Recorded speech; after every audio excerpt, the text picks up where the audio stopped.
Well, it is a year that saw a disastrous snap election, departures of several high-profile ministers, and an unfortunate conference speech for Theresa May.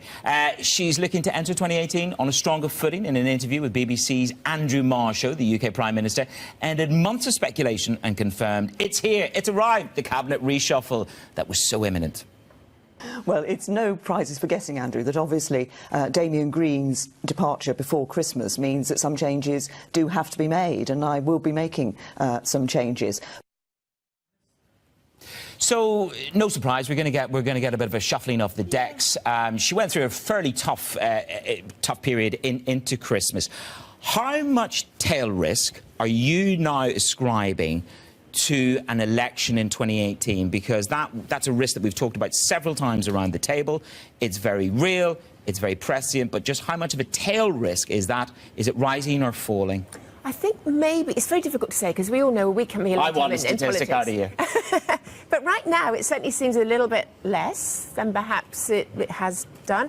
And of course one of the reasons for this is that the Conservative Party, yes, of course, they're massively, deeply divided, but they probably united on one thing, is that they don't want a general election, because, of course, the threat that Corbyn could win that election. So they're divided, but they don't want that election, and certainly not before Brexit. I mean, I don't think anyone realistically expects May to be there to fight another general election if in the full term, but I think they want her to be there ahead of the Brexit in March next year.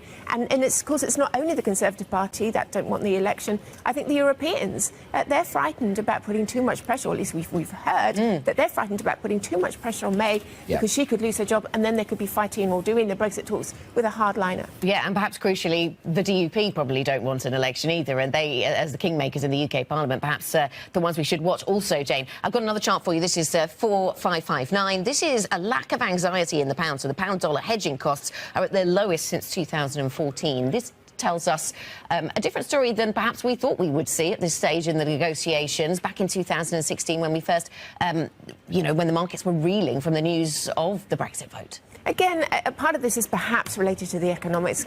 Growth is pretty good, and again, that does take away, it puts down at the edges, some of this stress and some of this tension. It does help to iron over these sorts of cracks. However, of course, we have come a certain distance with respect to the Brexit talks. The market is expecting, I think, over the next few weeks, the next few months, some sort of confirmation about the transition period. I think that's probably a good thing. But there is still a huge amount of uncertainty about the issue of trade, and I think that could still put a real spanner in the works in terms of confidence about the Brexit talks, how the tone of them will be. And it also is, of course, a big what if for sterling. It could send it in either direction.